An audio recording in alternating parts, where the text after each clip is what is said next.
Assalamualaikum warahmatullahi wabarakatuh. Halo semuanya, kembali lagi dengan saya Afifman Putra.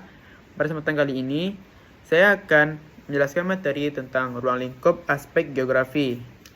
Yang itu pertama ada geografi fisik, geografi teknik, geografi sosial, dan geografi pendidikan. Mari kita bahas satu persatu. Yang pertama yaitu geografi fisik. Geografi fisik adalah cabang ilmu geografi yang mempelajari segala sesuatu tentang lingkungan alam di muka bumi secara mendetail, mencakup proses, pola, dan fisiknya. Ini melibatkan tentang studi-studi lapisan bumi seperti litosfer, atmosfer, hidrosfer, biosfer, dan pedosfer. Nah, atmosfer ini adalah udara dan segala fenomena di dalamnya seperti angin, awan, dan cuaca. Hidrosfer, semua bentuk air di permukaan bumi, baik yang mengalir maupun yang tidak. Litosfer, lapisan batuan dan bentuk-bentuk permukaan bumi seperti gunung dan dataran. Biosfer, kehidupan tumbuhan dan hewan. Pedosfer, lapisan tanah, jenis tanah, dan distribusinya. Atmosfer, wilayah tempat manusia hidup, serta dampak kegiatan manusia terhadap lingkungan fisik. Selanjutnya, cabang-cabang geografi fisik. Geomorfologi, mempelajari bentang alam dan proses-proses geologi yang membentuknya. Contoh fenomenanya itu pembentukan gunung, dataran rendah, sungai, dan pesisir pantai. Selanjutnya, klimatologi, mempelajari iklim, pola dinamika atmosfer secara keruangan dan waktu, serta pengaruhnya terhadap wilayah tertentu. Contoh fenomenanya, pola curah hujan di suatu wilayah. Selanjutnya, meteorologi, mempelajari fenomena dan perubahan atmosfer dalam jangka pendek, seperti pembentukan awan dan pergerakan angin. Contoh fenomenanya, terjadinya hujan badai. Selanjutnya, hidrologi, membahas distribusi dan siklus air di permukaan dan bawah tanah. Contoh fenomenanya itu aliran sungai, siklus air tanah. Selanjutnya, pedologi, ilmu tanah, mempelajari jenis-jenis tanah, distribusinya, dan faktor-faktor penyebabnya. Contoh fenomenanya, tanah vulkanik yang subur di sekitar Gunung Merapi. Biogeografi, mempelajari ekosistem dan distribusi spesies tumbuhan serta hewan di berbagai habitatnya. Contoh fenomenanya yaitu persebaran flora dan fauna di Indonesia. Geografi teknik. Geografi teknik adalah cabang ilmu geografi yang berfokus pada visualisasi dan analisis data serta informasi geografis melalui berbagai teknologi seperti peta dan pemetaan. Pembuatan peta untuk mempresentasikan informasi geografis. Penginderaan jauh, penggunaan citra, satelit, dan foto udara untuk mengumpulkan data tentang permukaan bumi. Sistem informasi geografi, sistem berbasis komputer untuk pengelolaan data spasial. Tujuan utama geografi teknik adalah menerapkan prinsip-prinsip geografi dalam perencanaan, perancangan, pembangunan, dan pengelolaan lingkungan, serta berbagai bidang teknis lainnya. Fokus utama geografi teknik yaitu visualisasi data geografis, analisis data spasial, aplikasi teknik. Selanjutnya, ruang lingkup geografi teknik. Yang pertama, kartografi, yaitu ilmu dan seni membuat peta manual maupun digital.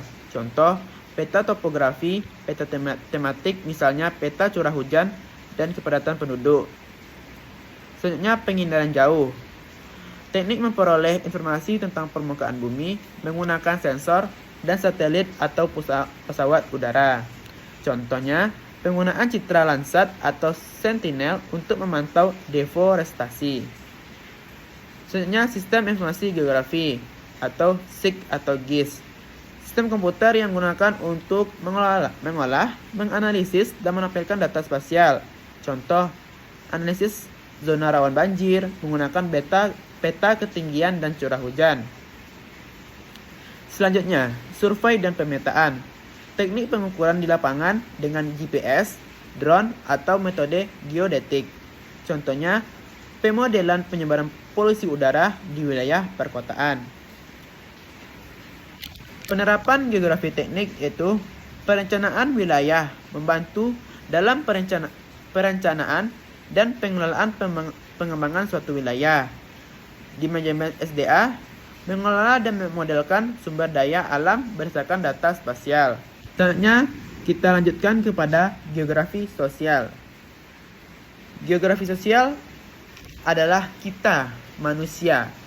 Berarti, di geografi sosial ini, cabang dari geografi yang fokusnya pada manusia, yaitu antara masyarakat dengan ruang.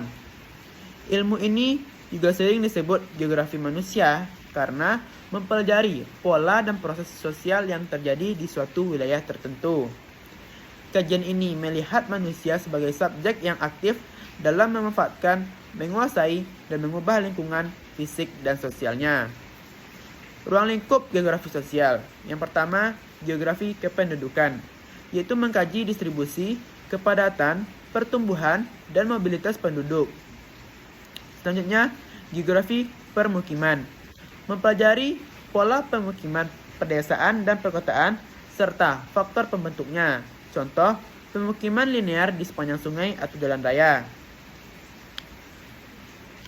Selanjutnya, geografi budaya, membahas hubungan antara budaya manusia dengan ruang geografis. Contohnya, pola tradisi agraris di Jawa yang dipengaruhi kesuburan tanah vulkanik. Selanjutnya, geografi ekonomi, mengkaji aktivitas ekonomi seperti pertanian, perdagangan, industri, dan jasa dalam perspektif keruangan. Contohnya, pusat-pusat industri di kawasan Jabodetabek. Selanjutnya, geografi politik dan sosial, mengkaji organisasi wilayah, batas-batas administrasi, konflik sosial, serta ketahanan dalam ruang. Contoh, perbedaan perkembangan sosial ekonomi antara kota dan desa. Konsep utama dalam geografi sosial ini adalah ruang, pola, dan proses.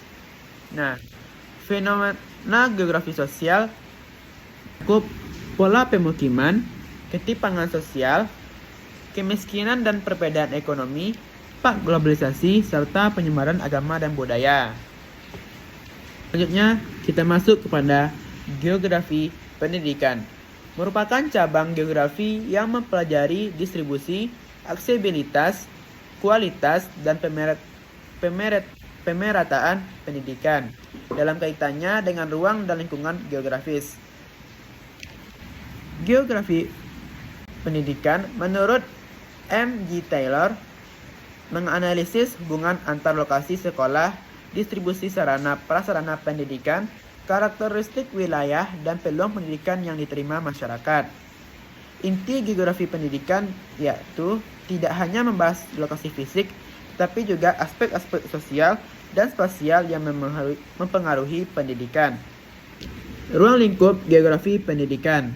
Geografi pendidikan mempelajari bagaimana lembaga pendidikan tersebar, mengapa distribusinya berbeda antar wilayah, dan dampaknya terhadap akses masyarakat terhadap pendidikan. Distribusi fasilitas pendidikan, mengkaji penyebaran sekolah, perguruan tinggi, maupun pusat pendidikan non-formal. Yang kedua, aksesibilitas pendidikan, menganalisis jarak, transportasi, dan kemudahan siswa dalam mencapai fasilitas pendidikan. Selanjutnya, kualitas dan pemerataan pendidikan, menyoroti perbedaan kualitas antara sekolah di kota dan di desa. Hubungan lingkungan dengan pendidikan, mengkaji tentang pengaruh kondisi geografis, pegunungan, kepulauan, perkotaan, dan pedesaan terhadap kesempatan belajar. Nah, untuk manfaat geografi pendidikan perlu kita soroti karena kita tengah di dunia pendidikan, khususnya saya sendiri, yaitu mendukung pemerataan pendidikan, membantu pemerintah mengetahui wilayah yang kekurangan sekolah atau tenaga pendidik. Selanjutnya, meningkatkan aksesibilitas, memberi gambaran hambatan transportasi dan jarak tempuh siswa. Selanjutnya, perencanaan infrastruktur, menentukan lokasi strategis pembangunan sekolah. Selanjutnya, mengurangi kesenjangan pendidikan, menganalisis faktor spasial yang mempengaruhi kesenjangan kualitas antar wilayah. Dan yang terakhir, mendorong pembangunan berkelanjutan, yaitu memastikan pendidikan menjangkau seluruh lapisan masyarakat tanpa terkendala faktor geografis. Nah, teman-teman, telah saya jelaskan kan 4 ruang lingkup aspek geografi. Yang pertama ada geografi fisik, yang kedua geografi teknik, dan geografi sosial, serta yang terakhir geografi pendidikan. Nah, semoga bermanfaat bagi teman-teman semuanya ya.